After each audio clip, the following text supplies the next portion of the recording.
of 600 pounds die at 400 pounds after bypass surgery in the 1960s. She knows how serious diet and lifestyle should be to all of us. Here to present her speech, 5 to 7 minutes, Why I Can't Stop, Brenda Snyder. Why I Can't Stop.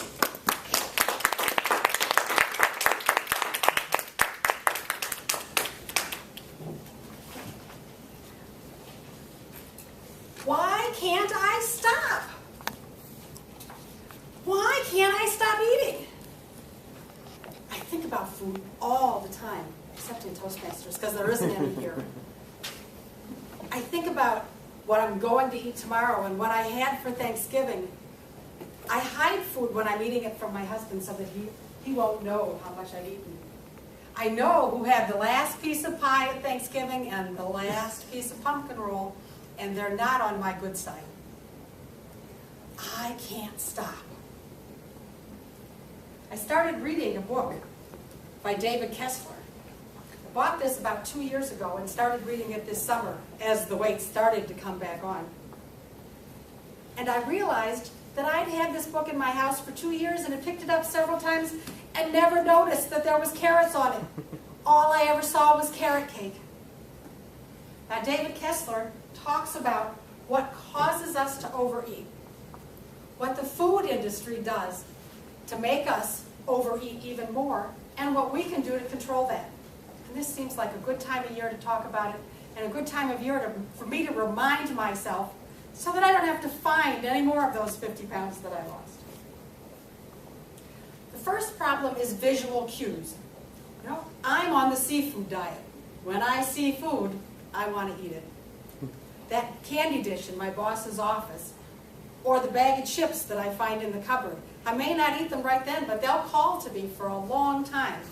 And even if I think I've walked away from the candy dish, later on, I wind up grabbing a piece of chocolate somewhere else and thinking that I defeated that candy dish, but in the end it defeated me. Another problem that we have is that people are drawn to sugar, salt, and fat. It's that combination. I don't open a packet of sugar and pour it down my throat real often. Once in a while, but not real often. It's that combination. When I put sugar on top of a piece of buttered white bread, it reminds me of my childhood, and it's wonderful. They did a study, and Dr. Kessler talks about this, they did a study with rats, where they had a rat poke its nose into a hole and get a treat. The second time it poked its nose in, it didn't get a treat, and it kept doing it till it got a treat again. In the end, this rat was willing to poke its nose in a hole and not get a treat 76 times. It took it over an hour, and on the 77th try, it got a treat again. It was willing to work that hard for a treat of sugar, fat, and salt. Now, I do that with the refrigerator sometimes. No, I can't see anything there. That's the first time. And then there's the 76th time, and I still can't see anything to eat in the refrigerator. But that 77th time, I open the refrigerator and find that can of leftover chocolate frosting that I saved for just in case I made cupcakes. I was never going to eat that entire can of chocolate frosting. But then that visual cue has got me. The other thing is pleasant memories. We all have pleasant memories of food. These were pleasant memories on special occasions, and we turn them into pleasant memories that we'd like to experience every day. Because after all, if it's a pleasant memory, why wouldn't you want to have that experience? I had bread with butter and sugar maybe twice a year as a child. But if I had my way, I'd have it twice a week as an adult. That's just who I've come to be. Now, 60 Minutes talked this Sunday about how those visual cues stimulate us. And Biggest Loser talked about that in an overweight person or a person who struggles with food, our response to food is much larger than people who don't struggle with food. And our response when we eat it is actually much smaller.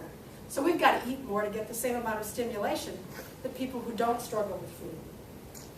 And what does the food industry do for us?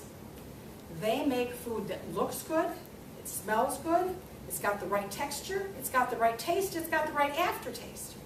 And they do all of that to try to make us eat more of it. They didn't intend to make us addicted, but that's what's happened. When you see food that looks moist, it's got extra oil. When you see food that's tender, it's been tenderized.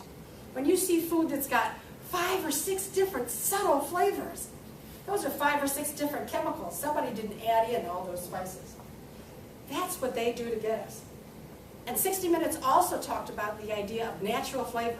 Now you might think that an orange makes orange flavor and an apple makes apple flavor, but there's a gland in the back of the butt of a beaver that they use to create natural flavors. There's something to look for in your food. So now we've talked about, just briefly, because there's a lot of literature on this, about what causes the problem and how the food industry makes it worse. So now I want to talk to you about the solution. The first solution is to plan. It can be a rigid plan or a wide plan that says, here's what I can't eat today, or here's what I can't eat today. And if you're going out to a restaurant, there's a website called skinnygirl.com that'll give you what kind of food is available at the restaurant, where the worst calories are, and the best things to eat. And it's a great site to check before you go out. Second tip comes from a site that's called Potatoes Not Prozac. And that is that you should consume a measured amount of protein. If you weigh 150 pounds, you should have 75 grams of protein a day. It maintains your muscle, which maintains your metabolism. It helps you not get that weak feeling and that feeling that you just can't even think, which sometimes happens up here to me. The other thing is avoidance. If you don't see it, it's not a problem. Maybe there are some places you can't go because you're going to eat too much. We can create a negative response to things like big portions. They're going to make us feel sick if we eat them. We can anticipate that in advance instead of thinking that, wow, here's a party and it's all on my plate. We can create positive responses. I love eating at Wild Mango at Great Northern. The portions are small, they're good for you, there's not a lot of chemicals that I can tell, and the prices are low, and it's a remarkable presentation. It's a remarkable time. We can exercise. That always reduces our stress. And if I'm going hard enough in exercise, I forget that maybe I was thinking about what I was going to have for dessert. And the last thing is we can stop having food in non-food occasions. We don't have to have those between meals. We don't have to have bagels at our meetings.